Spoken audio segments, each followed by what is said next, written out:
Well, good afternoon, everyone, and welcome to our annual Remembrance Ceremony at our Circle of Healing and Hope. We have a tent today to block either rain or sunshine, depending on what's going to come down. So my name is Kerry Haley, and I'm with the Foundation of CVPH, and our office has the privilege of working for and taking care of the Circle of Healing and Hope. The Circle started in 2011, and this is actually our 10th ceremony that we've had, so it's kind of a special anniversary to us. When we started this project, we thought about adding in pavers to be able to honor and memorialize ones that we've loved, and that we knew it would be a place that people would go to reflect on what's happening in their life, think about their loved ones, and find solace in their day. And what we didn't expect and what we've loved to continue to see happening are the different community groups that come here and hold ceremonies at our circle, whether it's Stop Domestic Violence or autism awareness, or any of those groups that come here. It's become much more than we could have even imagined over these past 10 years, and we know it'll continue to grow. So in honor of our 10-year anniversary, I'm actually going to hand the microphone over to Deena McCullough. Deena was the idea genius behind this area and really helped us move this program along. Thank you, Kerry. Hard to believe 10 years ago we stood here, many of us that have come for those 10 years. And like Kerry said, it was an idea. Our oldest son, Sean, died tragically in 2005. And I was on the foundation board starting in, I think, about 2009. And you know, when you're grieving and when you have this kind of profound loss in your life, I was very close to what the angel of hope symbolized. And when we were thinking about what we might do here, then in administration at CVPH, we approached them with a package and said, we'd love to do this on your campus. Can we make that happen? With the support of the board of directors, and Mike Zerlo was the board president at the time, he was very clear with us that he said, I'm going to support this, but only if you raise all the money for this project. Don't take it from the hospital to foundation. And Kerry and I rolled up our sleeves along with the team, and we promised him, and we've made it happen every year since. The pavers cost the same as they did back in 2011. We've been able to make no change to that. And people also bought benches that they have their names on here too. And that was really in support of also local businesses like Plattsburgh Memorials. Chris Booth was head of facilities, I think at that time, was a tremendous supporter. And I don't want to leave anyone out, but I just want to say it was a great team effort, and CVPH has been a terrific partner for this project too, because Kerry and her team take such good care of this, the angel of the area that's here, hosting things, the programs you see put together today, all the communication that happens. And I think that makes it, for me, you know, it's so special because it's not something that I have to spearhead and I have to put together.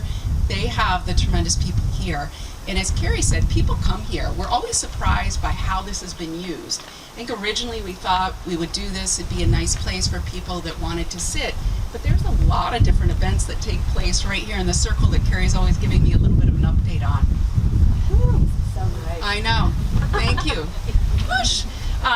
And so I think about when we titled this, Creating an Inclusive Circle, that was really important as we were putting this together. And one of the things that I firmly believe is grief is grief is grief. And it doesn't matter what age the person was, or really, you know, anything other than what your relationship was with that person. And I think when you're not done with that relationship, and like I say, it doesn't matter, mine was a child, and people say, well, that's terrible. I'm like, yes, it's terrible. But it's also terrible if you have somebody, a spouse or a parent or anyone really in your life that means that much to you. So I offer you that to say that we made a conscious decision to say anyone can have pavers here. This isn't just for people that lost children. And early on, we got some pushback from that, saying, well, it's the angel. And I said, the world needs more angels. I think that there is a lot of room in the circle for everyone to be included. And we had people of different faiths, and I know we have different people with us today to say, does this fit with the Jewish religion? Does this fit with the Catholic religion? And we said, let's cross all those barriers too. And what Kerry's really put together is a terrific team of different denominations that can be here and speak to that, so that it really does feel like a welcoming spot for everyone. So that's really just a little bit of history. Great thanks to CVPH for being such a great partner, and for all of you for coming and supporting the Foundation of CVPH. Thank you, Deena. So next we are going to have a song. We are very thankful. She's getting started early. Thankful for Giovanina Bucci, who's back in our area. She traveled from Vermont to be with us today. And she has an original song that she wrote called Storytellers.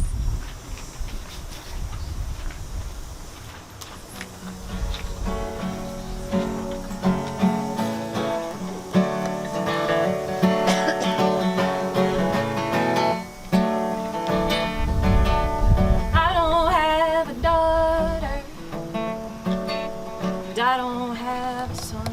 I've written all of these songs, and they got my eyes and my heart beats in every one.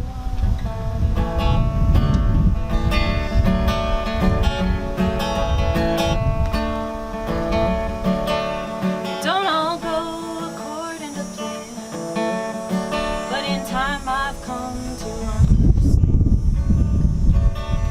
there ain't no right or wrong. Some got nothing, some got family, and some got sex.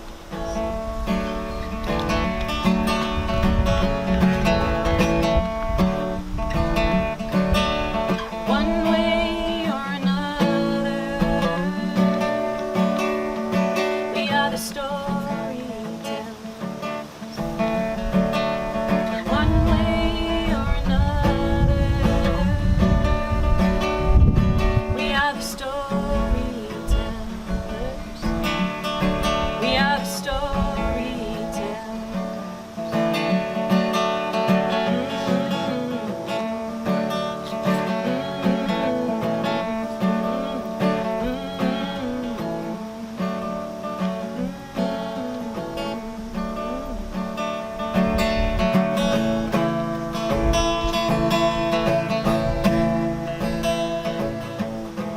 Lock down your judgment. Take good care of each other. Go on and tell your story. Tell the good ones and tell the bad ones. Tell each other.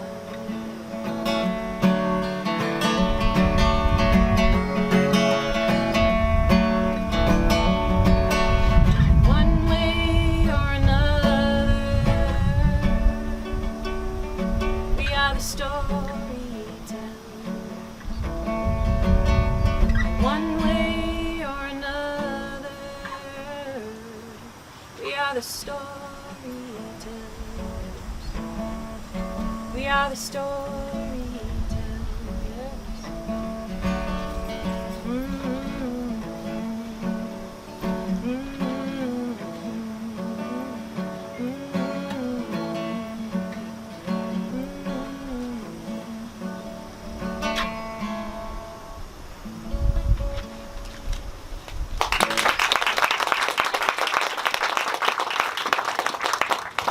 That was beautiful. Thank you so much. Our speaker this afternoon is Dr. Aron Steward, who's our Chief of Psychiatry for CVPH. And throughout the pandemic, she and her colleague, Dr. Althoff, would make these videos that they would share throughout the hospital. And they had these wonderful words of wisdom and encouragement to help everyone kind of get through these really tough, stressful times and times of not knowing what to do. And I think she's great, and I'm glad that she's here today. And she is going to talk about Together We Pause and Gather, Simplifying Healing of Complicated Loss Through Time and Space.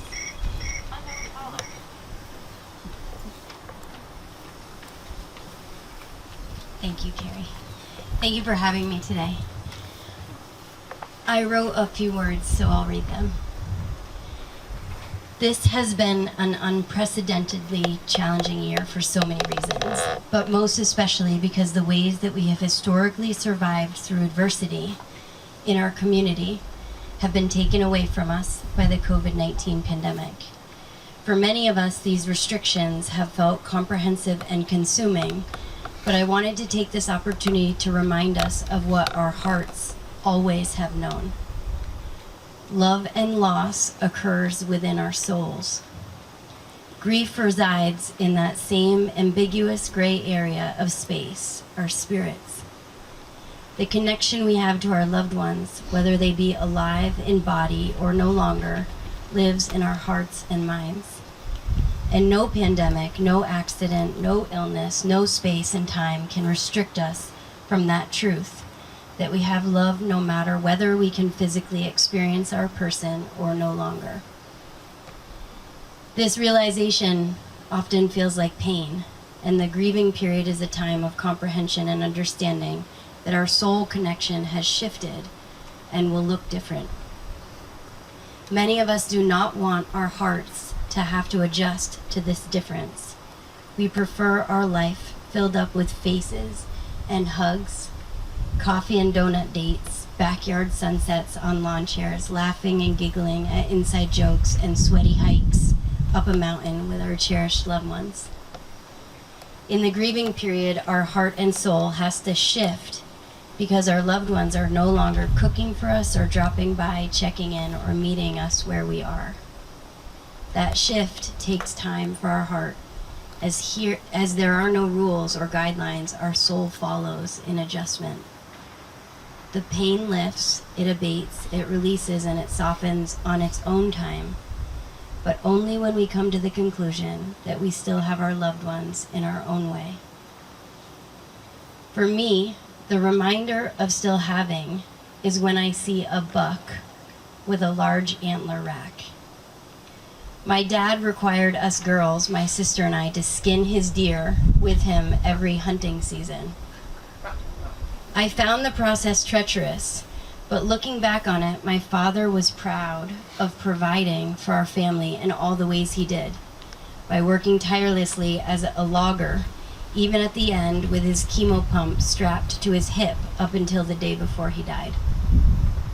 He was so sick for so long, and yet he provided. He was brave and courageous, and I learned from him in remembrance through those memories even after he died.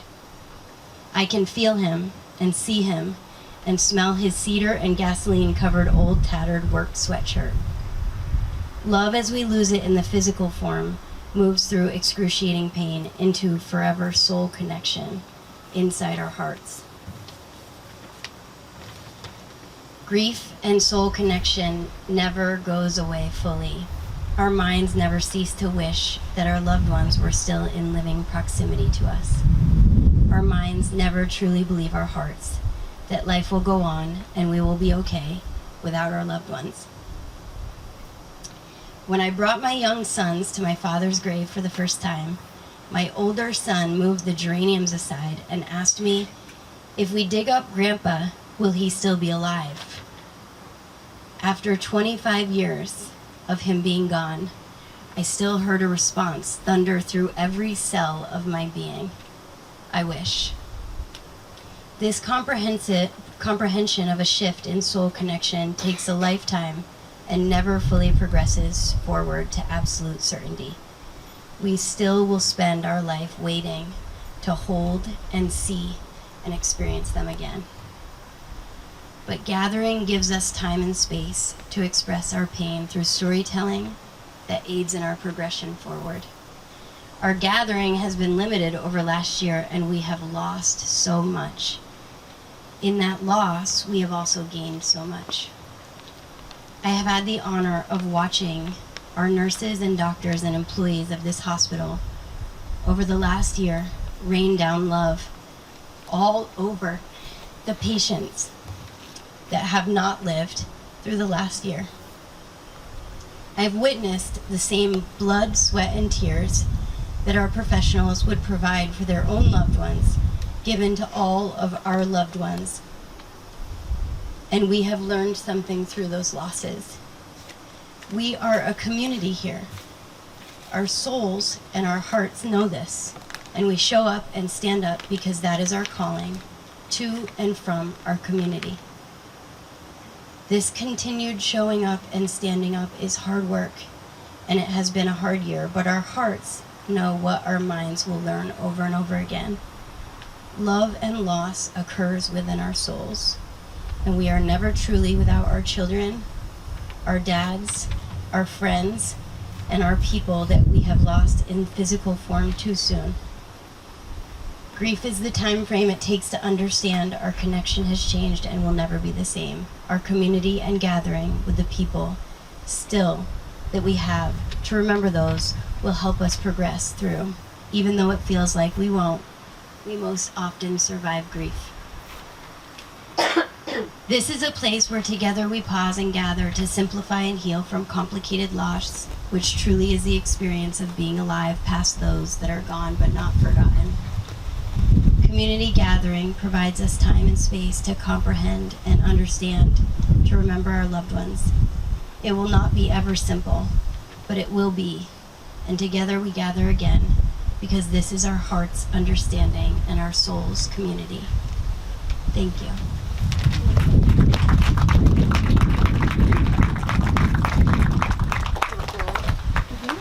Thank you so much. Love the soul connection piece. So today we are honoring pavers that have been installed both in 2020 and this year, 2021, because last year we weren't able to be together like we are today. So we have a total of 39 pavers that we'll be adding. And before we read those pavers that have been installed, I am going to invite up our members to help with to do our blessing.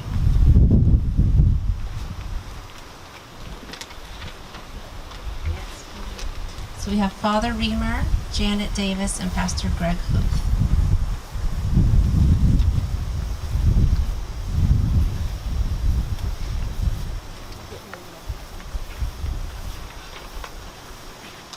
We come together to seek meanings beyond our limited selves. We come together to seek a spirit that binds together the scattered threads of our humanity. A thread that binds us together in sympathy, in understanding, in love. A thread that weaves the past, present, and future together and unites the fragments of our existence into a meaningful whole. Venerable and hallowed are the memories of those who have died.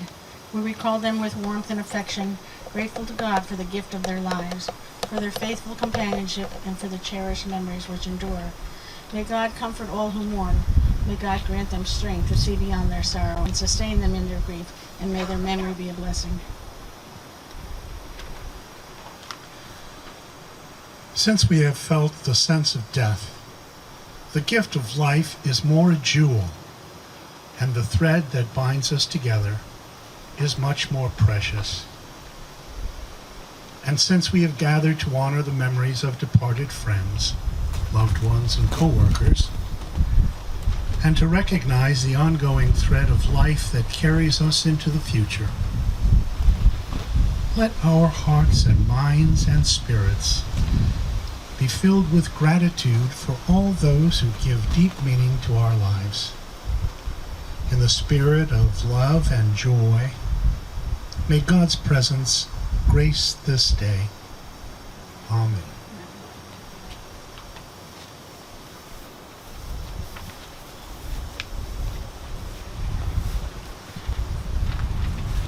At this time, we will have members of our CVPH Recognition and Recreation Committee come up to read the names and the inscriptions on all of the new pavers. Joining us, we have Melanie Bliss Hall, Lori Cross, Sadie Laughlin, Sarah Hardy, and Kent Faust.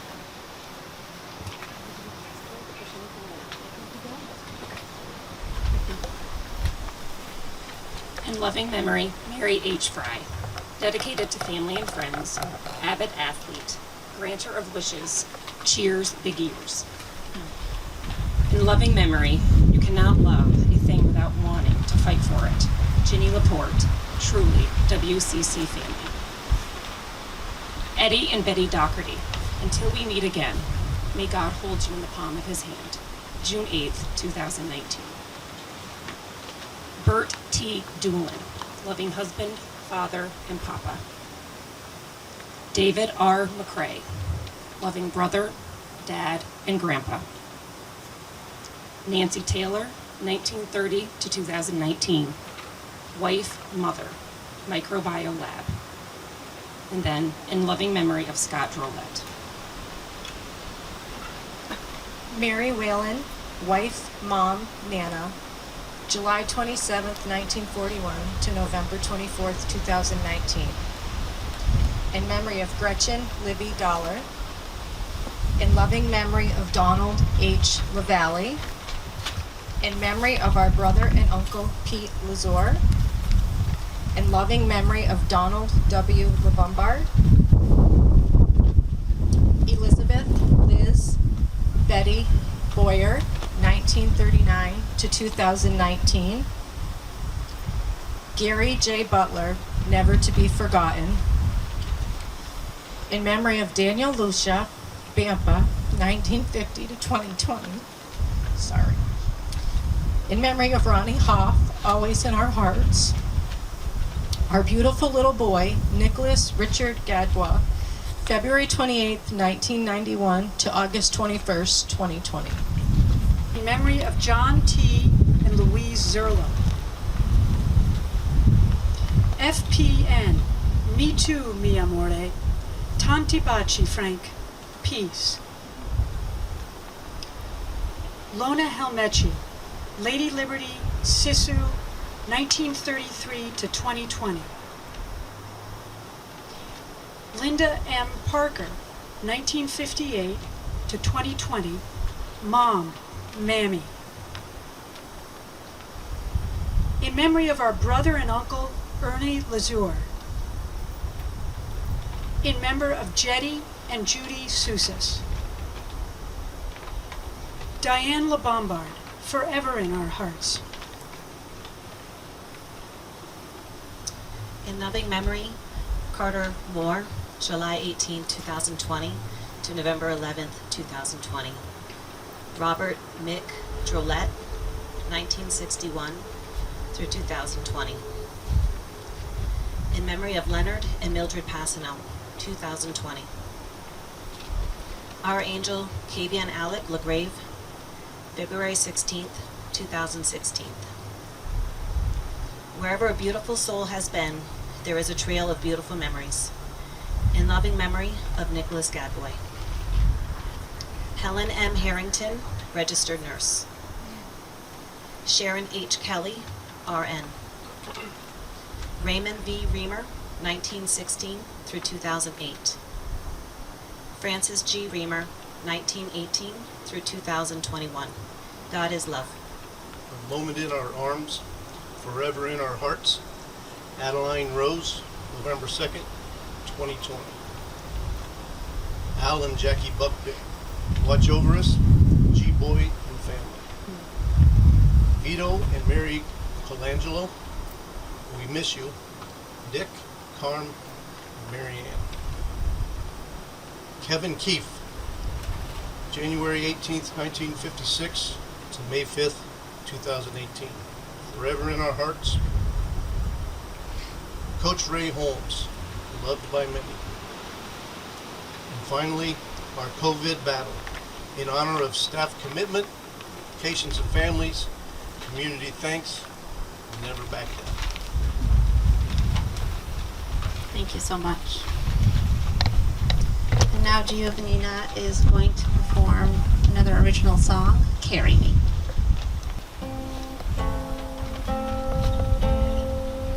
I wrote this song for my mom, and she is still with us, but it's a sweet little detail that I think I will hold with me for ever and ever and always. But sometimes here can sort of drive you crazy, but then I think about it and I'm like, but this is just such a lovely little piece of her.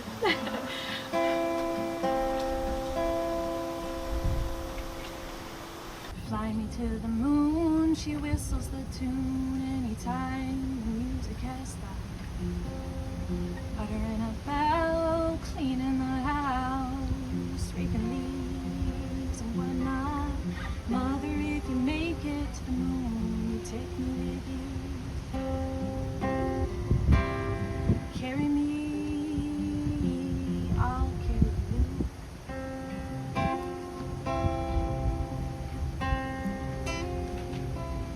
And if the day comes and you forget how it goes, don't worry, I'll sing it to you. 36 years of so many lessons, taking notes, I learn the words too. Mother, if you make it to the moon, you take me with you. Carry me and I'll carry you. Carry me, I'll carry you.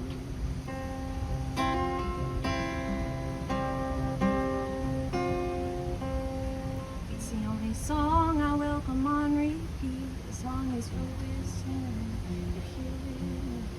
I don't trust the clock to keep the beat. Tick tock, she's picking up speed. Mother, if you make it to the moon, take me with you. Carry me and I'll carry you. Carry me, I'll carry you. Carry me, I'll carry you.